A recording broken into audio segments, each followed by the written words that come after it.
All right. Well, I am here with my friend Daniel Yang, who's zooming in from Chicagoland at least. Daniel directs the Send Institute, which is a think tank for things around missiology and church planting in North America. And he was in DFW for a little while up at Northwood Church with our friend Bob Roberts, longtime friend of Plant Fort Worth.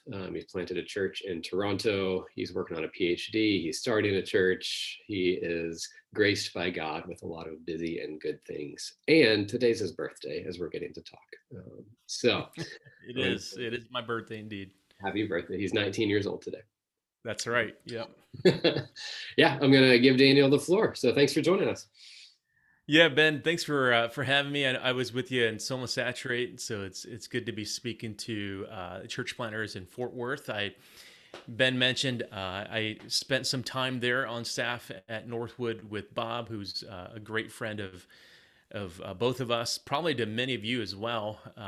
Bob is truly a person that I would consider to be like a city father. And we need more of those. We need those, in all of our cities. So, thanks for having me. And when I was in DFW, I lived in South Lake, and it's a different context from where I planted in Toronto, where I grew up in inner city Detroit. When I went to South Lake, Ben, in 2000, end of 2009, early 2010. I was shocked because I grew up in poor inner city African American Detroit. Uh, you all have heard of 8 Mile. I grew up at 7 Mile, and 8 Mile is the dividing line between the city and then the suburbs. You've seen the movie with Eminem. You kind of get a little bit of a flavor for what that was really about. Um, and so you can imagine, when I moved to South Lake to come on staff at Northwood and Keller, it was a big transition for me. But in some ways, and I tell this story quite a bit because it shaped me, and it's probably going to have something to do with my presentation today. But I remember when Bob was bringing me on, and we were having Chinese food at his favorite Chinese place. I don't know if Bob was trying to impress me. it was this. It was a little. It was Ying's Cafe. If you've ever done anything with Bob, you've probably been there with Bob. And we went to Ying's Cafe, and we were talking back and forth. I was 28, 29 at the time. And so this is about, let's see, my birthday's today. So this is about maybe 12 years ago. And Bob looked at me and he said, stop thinking like a minority. I was telling him my apprehension. I grew up in an African American city, African American neighborhood, and I was not used to being around rich, white, loud people, which encompasses a lot of Texas and definitely South Lake. Um, and Bob really he gently rebuked me, and he said, and he wasn't being condescending, but he said to me, Daniel, you have to stop thinking like a minority, and you have to start thinking like a global citizen that you are. And that really shaped me. It shaped the trajectory of my next 12 years of ministry. And so deep roots in Fort Worth in terms of spiritual mentoring, and so much of our friends and ministry base in terms of support has come from Fort Worth. And so, what I want to talk about today, and I hope that you'll find useful in some kind of way, is the North American Church in 2050. This is a pretty difficult topic. In some ways, it's going to be a letdown because I'm not going to tell you exactly what the church in 2050 looks like, because nobody knows. I work for a nonprofit. I'm not a prophet. I don't make a lot of profits, so you get what you pay for. And but I do have a friend and colleague and the co-director, a co-founder of the Send Institute, Jeff Christofferson, who is extremely smart, and he's been in the church planting game for a long time. And he wrote a parable book recently called Vino Dogmata. Vino Dogmata. And it's about the church in 2050. And he and I have had a lot of discussion around this. And so I want to encourage you to get that book. It's a fictional book, but in some ways, parabolic teaching, as you know from the New Testament and Jesus. It has a way of unleashing our imagination. So I want to advocate and promote Jeff's book right off the bat. But in this presentation, what I want to do is I want to just take you in four directions. Number one, I want to talk about why 2050 is significant, why we should think about it. Number two, I want to talk about the reality of the global South. Number three, I want to talk about the reality of the Brown Church. And then I want to talk about, how we tried some things in the pandemic. So these are kind of like big picture things. They're really big shaping forces. We'll, maybe Ben and I can get to some like tactical things on our Q&A and discussion. But these four things I just want to use as like a framework to think about what are the shaping forces that's like really almost pushing us into the future. Why 2050 is significant, the global South, the Brown Church, and then what we tried in the pandemic. This is a picture of Rick Warren. He's a personal hero of mine. It was an honor for me to spend a day with him last year, and he is gregarious and full of energy. He is a real deal. And even at his age, I think he's mid 60s right now, his energy, it's just, you can tell from this picture how super high it is. But I don't know if you realize this, but we're actually closer to the year 2050 than to when Saddleback Church was planted by Dr. Warren. He actually planted Saddleback in 1980. If you have read his book, The Purpose Driven Church or The Purpose Driven Life, even, you have a little bit of chronology as to his call, his time there also in Fort Worth. And it was, I think, in Fort Worth at Southwestern when he made the decision to plant in Orange County. And here we are today in 2020, 40 years later.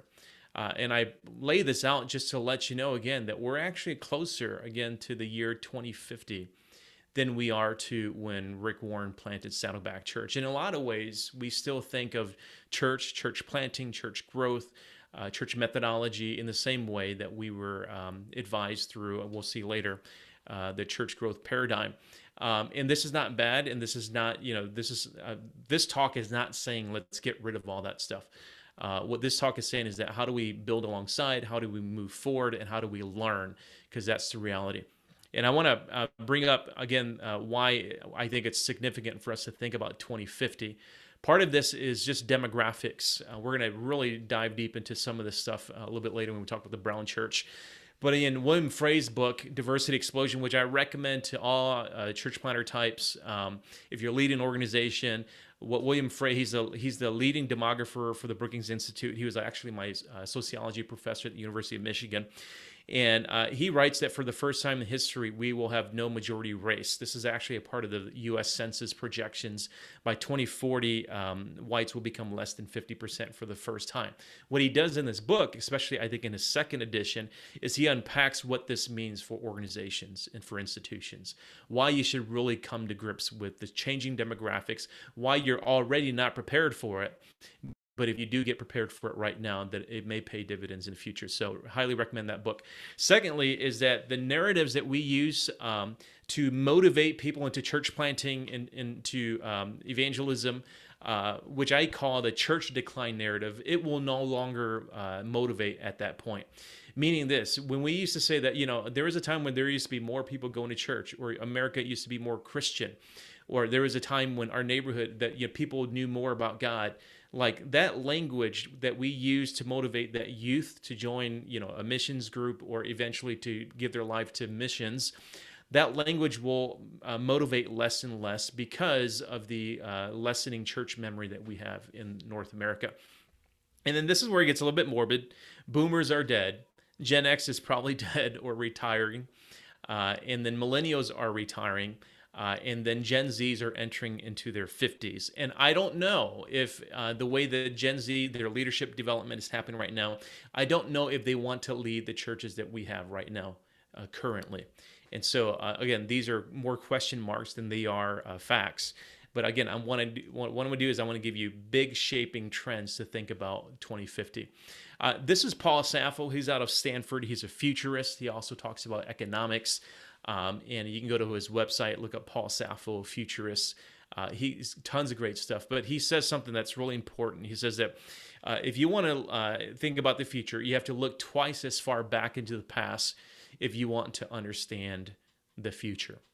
And so, Ben, I'm going to come to you for a really quick conversation right now.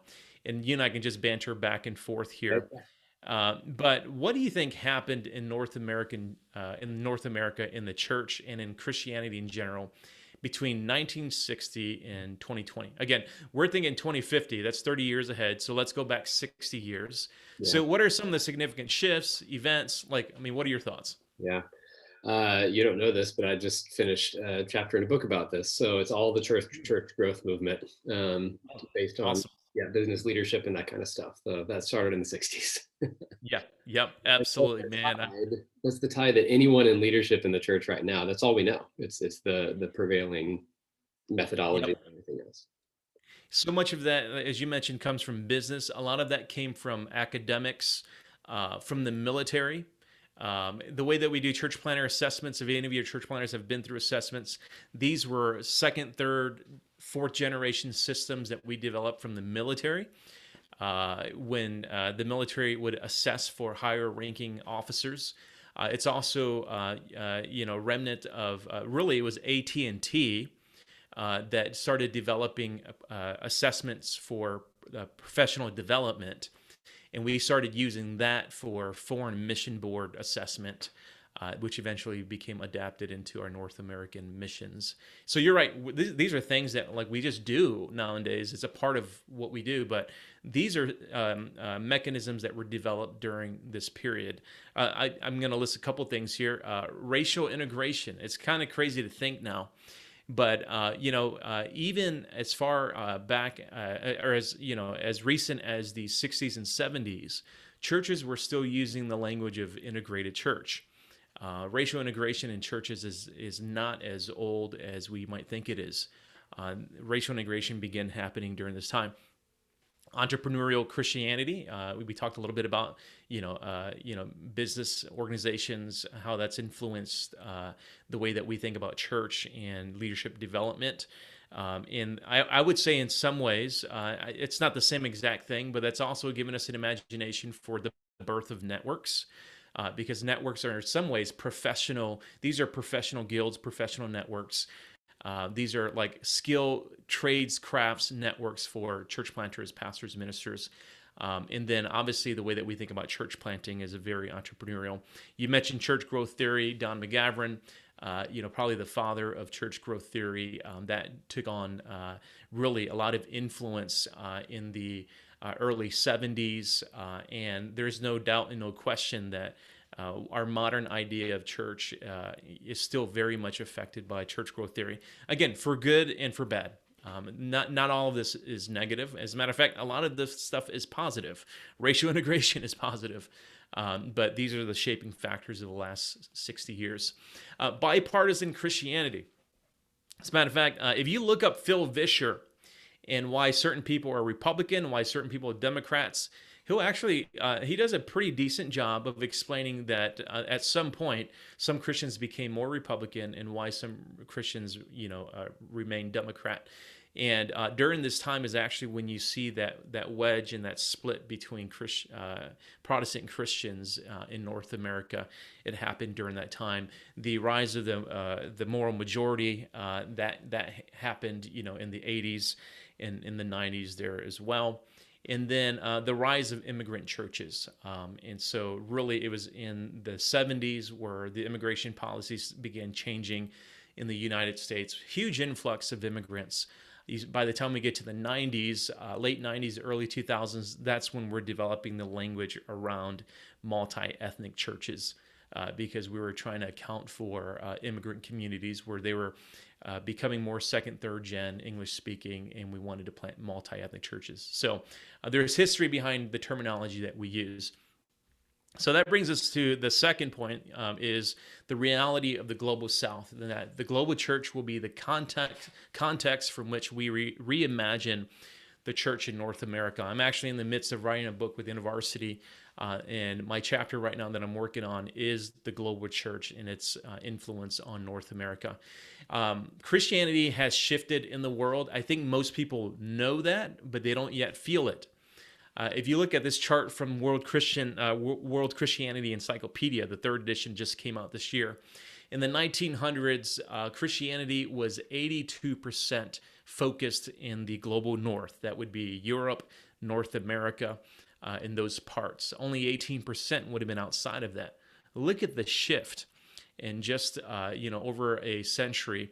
Only 33% of Christianity is now in the global north. 67% is now in the global south. If you look at just evangelicals, in the 1900s, it was 92%. Now in North America, in Europe, it's only 23%. 77% of evangelicals live in the global south. That means something for us.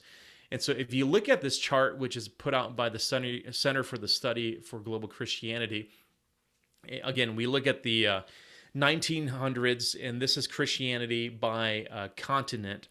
We see that Europe is still, the largest continent with the most Christians, or the continent with the most Christians. Africa and Asia, they're all pretty low there. And as you progress, there's this change that's happening right around the late 70s. You see Africa overtake North America for the first time, and then rapidly, Africa just skyrockets, Latin America, Asia skyrockets, until we get to this decade that we're in right now. You can see that North America is flatlining, and then the other continents are still growing, and then Europe is actually declining. And if you project this out, again, they use some projections based on immigration, birth rates, and conversion rates. By 2050, look where Africa is at, look where North America is at, look where the global church is at. This is going to mean something for us, and it has meant something for us for the last 20 to 30 years, because most immigrants and most refugees that have come to the United States, a lot of them are already coming here as Christians. And so, again, we made mention of that earlier. Steve Warner made this observation in 2004 in this article he wrote, Immigrants and the Faith They Bring. He says that the new immigrants represent not the de-Christianization of American society, but the de-Europeanization of American Christianity. These are the shaping forces of the future church. The third thing that I want to talk about is the reality of the brown church. You might call it the Latino American church. Robert Child Romero, in his most recent book, it just came out this May, I believe, he says, as such, the brown church is a multivalent category encompassing ethnic, historical, theological, spiritual, and socio-political dimensions. In every instance of racial and social injustice in Latin America and the United States over the centuries, the brown church has arisen to challenge the religious, socioeconomic, and political status quo. And what he is describing in his book is that there is a rising and maturing and almost like a standalone movement that's happening that is influencing not just Latin America now, but the way that America and the United States is going to have to reconcile with the future church. And I want to give you some basic demographics. You may know this already. Again, you're in DFW, so you probably feel this already. Many of you are probably also Latino American in background. So, but some of the major shifts that we've seen recently is that the Latinos, 1 in 4 Latino Americans are formerly Catholic. And so, as many of you know, a lot of the growing churches that are seeing Latino Americans come into, whether it's baptism or whether it's becoming a believer, a lot of them come from a Catholic background. In 2016, 33% of American evangelicals were non-white, which were up from, look at this, 11% in the 90s. Among evangelicals under the age of 30, young evangelicals, half of them are non-white. So that's going to mean something for the future. So the next generation of evangelicals in the United States, half of them are non-white. When back in the 90s, only 11% of the total population were actually non-white. Here's some basic information about the U.S. Latino population. Even though it's starting to slow a little bit, currently it's 58.6 million, a little bit more than that. These are some old stats, about 18% of the population. Projecting that out to 2050, the U.S. Census believes that it'll be at least 132.8 million, which is a third of the U.S. population. Just to give you an idea, right now, African Americans are about 12 to 13% of the population. So I won't spend a lot of time on these charts here, but obviously, nationality-wise, Mexicans make the largest number, then Puerto Ricans. If you look at the foreign-born Venezuelans, if you look at the age, Mexicans have the youngest population, and then Cubans tend to have an older population. Again, I won't belabor this, but this demographic, Hispanics, are very young in the United States right now. And the current centers are around California, Texas, obviously Puerto Rico, New York, Florida, but the growing populations where we've seen over 100% growth of Latino Americans is actually in the South. South Carolina, Alabama, Tennessee, Kentucky, Arkansas. These are what we call the Sun Belt states in the United States now. And if you look at in an overview, these are the Latino population centers in the United States. I live in Chicago. We have the largest number of DACA recipients here in the Chicagoland area. My neighbors, I live in a Hispanic majority neighborhood right now. Aurora itself, my city that I live in, is 47% Hispanic. In my neighborhood, it's much higher than that. So this is the reality that we're in, and we need to think about this for the future. And so this doesn't just impact the Latino American church. It impacts the North American church. Here's the significance. Certain evangelical congregations and denominations will face major decline by failing to meaningfully relate to growing youth minority populations. You can do programs, but if you fail to meaningfully relate to them, then in the long term, you'll face decline because they don't belong in the institutions and in the congregations. Number two is emerging minority leaders will feel detached from the vision of American evangelicalism, which has predominantly been Anglo in its institutional presence. Books like The Brown Church, books like the Latino American Church by Dr. Rodriguez out in Pepperdine, Gerardo Marti's book about Protestant Hispanic American churches. These books are being written like daily because evangelicalism, American Christianity is being redefined, reimagined by the Browning of the church here in America. And the significance number three is that the strategies for mobilizing Americans with the gospel could neglect the possibility of what missiologists call mission beyond diaspora, which is already happening in America, which is when minority populations are actually intentionally reaching majority culture Americans. I'll say it this way. It used to be that whites would sit in a room and they'd brainstorm, how do we reach Indians? How do we reach Latin Americans? How do we reach Asians? But now Indians and Latin Americans and Asians sit in a room and they brainstorm, how do we reach white people? And this is the reality that we're moving towards here in North America. I think it's all positive. I don't think it's, I think it's challenging. I think it's things that we need to be awakened to. If you're a network leader there in Fort Worth, a lot of change that's happening, and I think it's a positive thing. And so Miguel de la Torre says this in his book, Hispanic American Religious Cultures. He says, utilizing a variety of church planting models is essential to reach the various segments of all Hispanic population. One size does not fit all. We did find in our most recent research on Latino American church planting is that the dominant form amongst Latino Americans still in church planting is family-centric community and family-centric church planting. But what Miguel de la Torre is saying is that because the diversity among Latino Americans is so broad right now, that you can't just take a one-size-fits-all approach.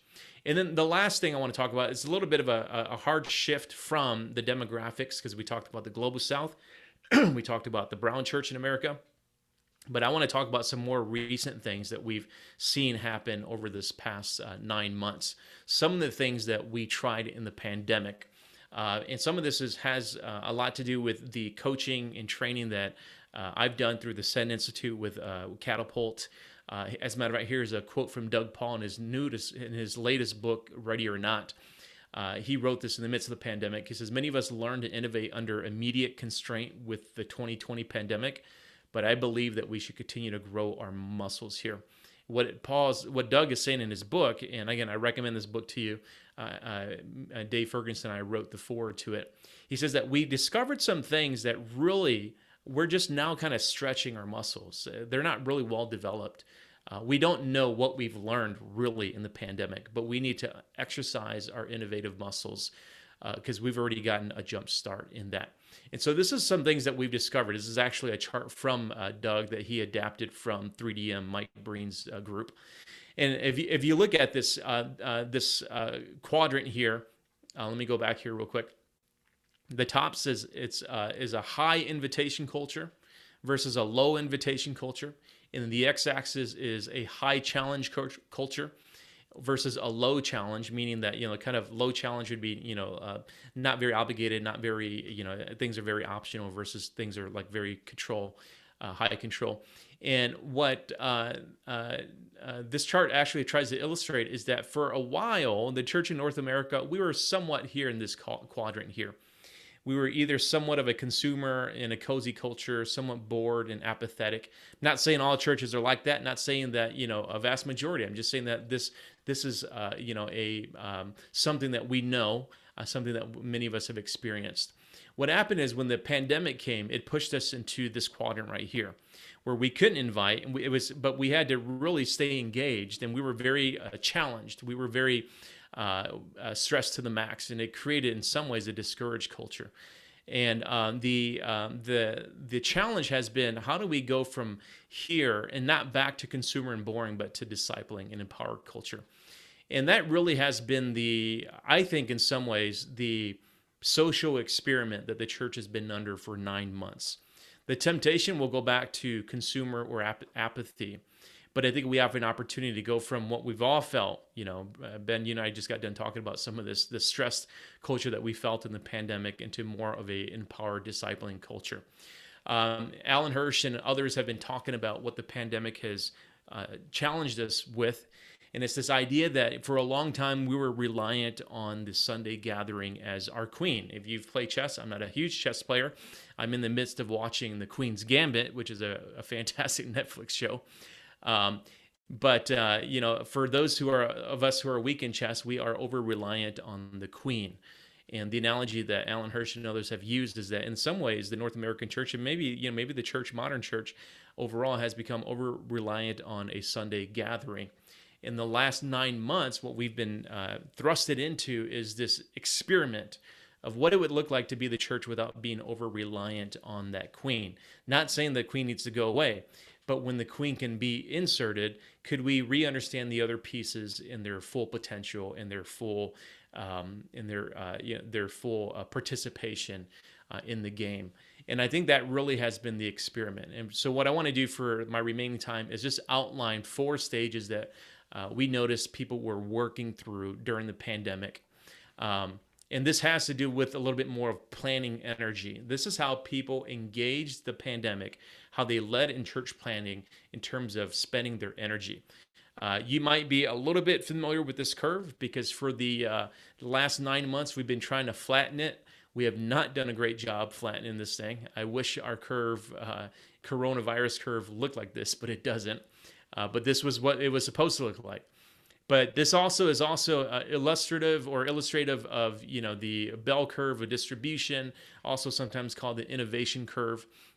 And a lot of people during the early pandemic in April and May, they spent little energy on the large groups because obviously you couldn't meet. And then a lot of energy was given to virtual engagement, and some energy was given to small groups. We didn't know what we were doing. We didn't know what restrictions were going to be in place. So a lot of the first few months looked like this. Once we moved into kind of like the second stage, which is kind of like more of the near term, which is June and August, we began seeing the energy being still focused on virtual ministry, but a lot of it was focused on small groups. So how do we care for each other? How do we engage? How do we send people out to check on their neighbors? And so a lot of people were trying to also re-engage in homes, meeting in backyards, watch parties, a lot of energy being put into small groups. And then, some, were beginning to open up their large group gatherings again. And then in the fall, we've moved into this, I think a lot of energy has gone still in digital engagement. A lot of increasing energy has gone into meeting again. Ben, where you guys are at in Texas, you're meeting much more rapidly than we are here in the Midwest. But there is a renewed sense towards reimagining small units of church engaging the neighborhoods. I think this has been very positive. And this is where I hope that the lessons that we learned in the pandemic, we carry on with us in the future. There's still energy given to virtual, there's still energy given to a large group. But a lot of churches have been asking the question, I kind of like the fact that my church members are engaging their neighbors. I kind of like the fact that it's not the whole church that's engaging the school in meals. It's these neighborhood meetings that are actually doing it. And so what I hope, and I think that could happen in the next, little bit, next few years, is I would love to see, based on what we've seen happen in the last 9 years, 9 months, it feels like 9 years, that we still have large group equipping. I still think that's crucial. And we still have digital equipping. As a matter of fact, Carey Nieuwhof seems to think there are certain things that we've been doing in the last 9 months that we will never stop doing. But I think that there's an opportunity to leverage both of those things for decentralized missional communities. And I think that could be the bulk if we were to move forward. And the lessons that we're learning in the pandemic, that we still have the best of digital, the best of large group, but for the purpose of equipping and deploying decentralized missional communities. This is a chart that a lot of people are familiar with, and I want to use this to ask some questions. Up is this idea that we're connected with God, in as we're connected with each other. Out is that we're engaging our community. How do we reimagine our gatherings as equipping forums to hear God? We still want to do gatherings. There's still value in large group gatherings, and once we get the vaccine and we reach herd immunity, I think most churches will want to gather as many people as possible. But how do we reimagine that for equipping forums to meet with God, to move forward in God's mission? And then the end portion is, how do we meaningfully network our missional communities? I think this is a question of infrastructure. This is a question where I think, Ben, and Saturate, you all have spent a lot of time focused on this. It's not enough to just start missional communities, but how do you meaningfully resource them, network them, so that they're working, towards a common goal together? And then lastly is, how do we plant more missional communities through community engagement? This is how churches are planted around the world, is primarily through community engagement, and you see churches come out of that. I think we're getting to a point now where we have more license, we have more permission, and we have more reason to plant missional communities, small churches, whatever you want to call them, through community engagement. I really hope that this paradigm here, again, it's not new, it's not anything that's like not being done right now, but we have an opportunity to do more of this as we move forward in the future. So the question is, how many churches will make this shift? And I don't know. I really don't know. There's a possibility that at the end of this year and next year, we all go back to trying to grow the biggest church in the city. That's very possible. I think some churches will remain stressful and discouraged. A lot of churches, quite frankly, will close after the pandemic. I think some churches will return back to the business as usual, minimal, let's just do this because it's a traditional thing. I think we'll continue to have churches that are consumer oriented, that want to, basically are less concerned about the development of the community, more concerned about the growth of a gathering. But I hope that at least some number of churches stick to the opportunity that we've been given, and that is creating a discipling and an empowering culture. Because I really think that that's the opportunity that was given to us in the pandemic.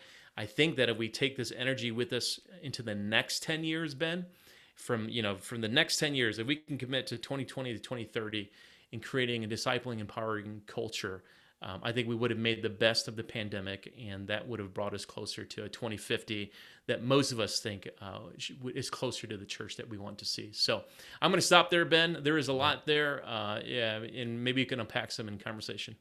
Yeah, man, that is so good. And thank you for, if nothing else, helping us to think a little bit beyond kind of next Sunday or next, next month or this kind of stuff. Because I know that everybody to some degree just feels like we're just churning. We're just in this endless cycle, even more than normal.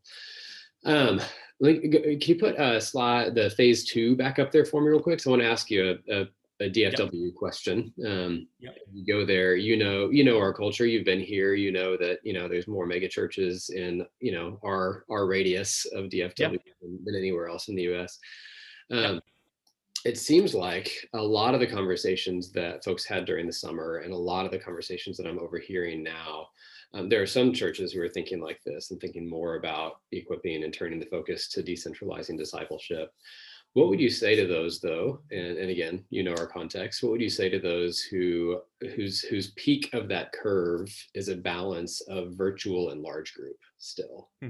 That the conversation is still, because every church went through this phase where it was, how do we gather and how do we provide an experience, if I can use that probably unfair terminology, that general sense. How do we provide an experience to those who won't gather? And it seems like there's still a lot of conversation that has been for months now on those two things, which fits a little, it kind of inverts this stage two. Yep. What do you say to the churches that are still looking to the large group and then trying to replicate that for the virtual ministry experience? Yeah, I mean, I've had a lot of conversation with pastors in Texas. Actually, did a podcast with one that, if I were to say the name, you all probably recognize. And their return to in person, I think, was a combination of the desire of the church members, and then also, I think, just a genuine desire to worship. And I think that that's a very authentic, genuine place that they were coming from. Um, I come back to, like, what's the opportunity in front of us? Like, I really think that, actually, N.T. Wright, actually he wrote a book on COVID. Only N.T. Wright and John Piper can do that in the midst of COVID. Each other about who was more right about it. That's right. Yeah, and then they argue who's more right. Yeah, that's right. Um, and there's a line in the book where he says that if somebody's telling you that you need to repent because coronavirus is the time for you to repent, then you need to tell them to read the book of Job, because the idea of the book of Job is that it's not about repentant as much as it is that God is in charge. And obviously there is some things that we need to repent from. Um, uh, but to kind of use that line of thinking, regardless of what we do with the pandemic, I think there is something that God has done. There is God, just like the story of Job, God was sovereign over that. God was developing not just Job himself, but a family, a new family, in a new economy that Job eventually came into. You might say that God was setting the stage through the suffering of Job. And I think in some ways, God is setting the stage through the pandemic. Whether or not we get on board, I think is almost inconsequential to what God is doing and what He's setting the stage for. I think for those of us who are tempted, or not tempted, but who are wanting to get back to replicating the large group gathering, there's nothing wrong with that. I think that's we need to have that. I think the opportunity that we don't want to miss is, what are we reimagining that large group for? And what's the possibility of releasing more people into their call? We all want that. Even those who have large group gatherings, we want each individual to step into their calling, and we want everybody to be missionally engaged. So how do we reimagine that for missional engagement? And I'm not the one to say that everything has to happen through small groups and missional communities, but there is something about that I think that if you haven't thought about that before, that it's a time for that.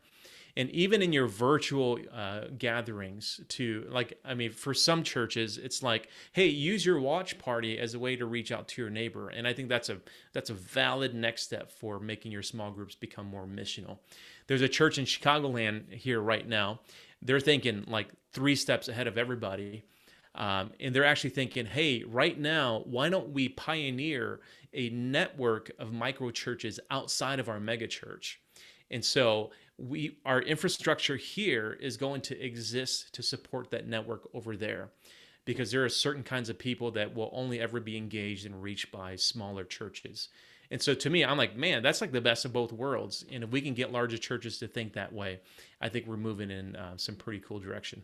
Yeah, that's good. And there's plenty more I'd love to ask you. I want to honor the time here. I know we got a little bit of an interesting start, but I think if that's the church leader side, then the other question that we're going to have to continue to wrestle with as we plant and lead churches in DFW is kind of the everyday Christian expectation of this is what a church looks like. Because a lot of the things you described are new and different. Everything's new and different, but they're going to be new and different and longer term. And so whether it is more decentralization or even more multi-ethnicity, or just recognizing the shifting faces in the U.S. evangelical church. Whether your own experience, I know y'all are starting some new stuff church-wise, or through your various think tanks you guys host and this kind of stuff, are you finding any helpful first steps toward not just the church leaders shifting out of their comfort zones into some of these new things, the immigrants, the brown church, the missional and decentralized, all of these things, not only the leaders shifting, but are you finding some ways to help leaders train their folks in this new future? Yeah, that's a great question. I mean, that's really where the rubber meets the road. And this is the challenge for established churches, traditional churches. Um, that innovation curve that I had here, Ben, I'll bring it back up here. Yeah. And I definitely, at no point in the conversation today, do I mean to be condescending. And if I have been, I apologize. But um, there is a very real sense that I think those who are on the right side of the innovation curve will probably still be there. For those who are there, but they want to bring change. I mean, there's a whole slew of organizational change management literature that's out there, and a lot of people have engaged in that. If you want to talk about the race issue, there's tons of books out there on how to lead your church to become more multi-ethnic. Mark DeMaz obviously is a pioneer in a lot of that.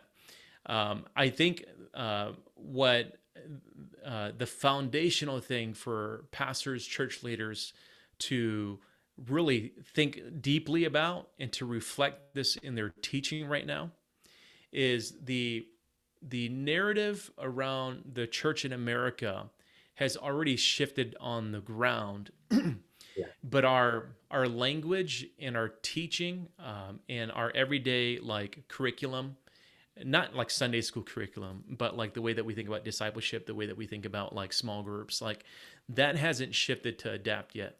And I think in some ways, if I'm the leader of a church, or I'm an elder, or if I'm a pastor, I'm going to start to think about our local narrative as our church.